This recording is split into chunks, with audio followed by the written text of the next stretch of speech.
I used to play this game obsessively as a kid on my old Apple IIe. I used to be pretty good at it too. I'd get past the first, second, and sometimes third level. Of course, now that I'm much older, my vision and my reflexes aren't what they used to be, so now I can barely get past the first few frames. But here we go. I'm going to go ahead and play Montezuma's Revenge. So, I've been told this is the pirated version, but this is the exact duplicate of what I played as a kid, so my parents must have had a lot of pirated software when I was younger. What can I say? I have to play with the keyboard. I don't have that great Apple II joystick, which was a lot of fun, and it's very difficult. It sticks a lot, but I'm going to do my best here. I'll point out when I run into some of those difficulties. And let's start off on this first little frame here, this first level. Get this white key here. So far, so good. This is the easiest part of the game. Jump over this guy. And I have to head over to the right. Now, this next frame I'm about to jump into, it has this one jump that I've never been able to master. I've seen it done, but I haven't been able to do it myself. And you'll see what I mean in a minute. This ladder I'm on now, I'm going to have to jump back to eventually once I get these two keys. But even when I had the Apple II joystick, I've never been able to do it. As I've mentioned, I've seen someone do it before. I've just never been able to do it myself. But that's okay. When I do the jump and it kills me, it should put me back on the ladder. But maybe this will be my day. Maybe I'll have some luck. All right, here we go. Here's the jump. I'm going to jump over to this ledge over here. And now I'm going to try to get to the ladder using my keyboard really hard. And I die. But that's okay. Here we go. Back up on the ladder. And I jump over Mr. Snake here. And do this smooth two-part jump. Now there's a torch here, but there's no dark room, and I think that's for the harder levels, because you can select level 1, 2, or 3 in difficulty. And I'm at level 1. There's some weird editing error there on my part. Sorry about that. But I did this awesome jump. You'll just have to take my word for it onto that rope over there on the right. All right, jump, jump, jump. Jump, jump, jump, jump, jump, jump, jump, jump, jump. And here we go. Oh, this jerk spider. This spider will chase you down the ladder. See, there's the keyboard sticks a little bit. You have to be right over the ladder or it won't let you go down. Now, this sword's really important. You need it for 2 frames over to the right. There's this a-hole skull that you kind of have to jump onto, and there's no way to avoid it. I suppose if you're really quick, you can, but I always jump right on top of it.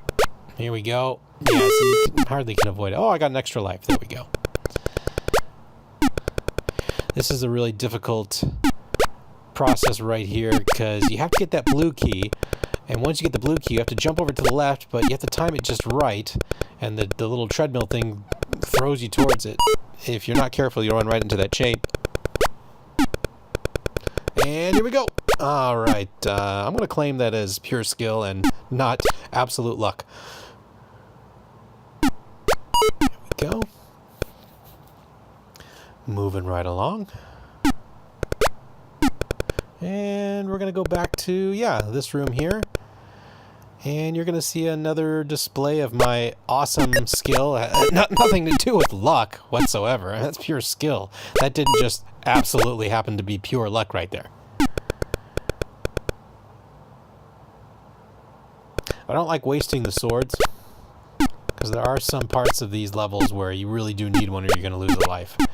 Now, I don't think I'm going to achieve it quite yet, but you see the little Panama Joe hats right below the keys? Oh, there's that jerk spider again. If you get enough of them, they'll actually show up on the right hand there underneath the score. All right. So I was so excited as a kid the first time I got to the screen. I'd collected all the keys, and I thought, yes, I beat the level. Hey, why do I need this white key, though? And that's because, I'm nowhere near beating the level. These maps are huge. So I could go to the left, but I'm a little bit more familiar with the right-hand side. I'm going to have to go to the left eventually, but let's go over to the right and see what's going on. Let me get these jewels first. See how I keep jumping straight up? It's that darn keyboard. If you don't hold, or if you don't press the right or the left key in time, or just the right way, it doesn't register.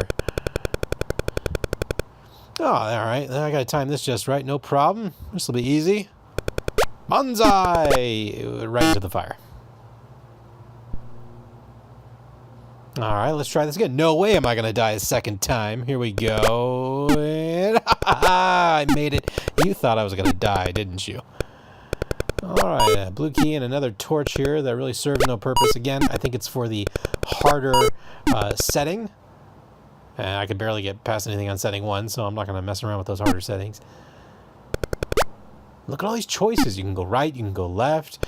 If you can get there, you can go into that blue door. That's what I loved about this game as a kid. It's just so many choices. The maps were so big.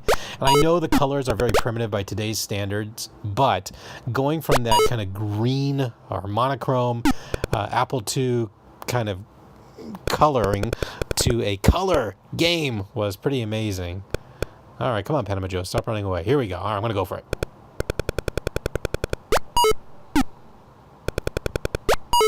And we just about make it. All right, there's no need for me to create a save state here. I was able to get past that snake one, no problem. I'm just going to go for it. Ugh, come on.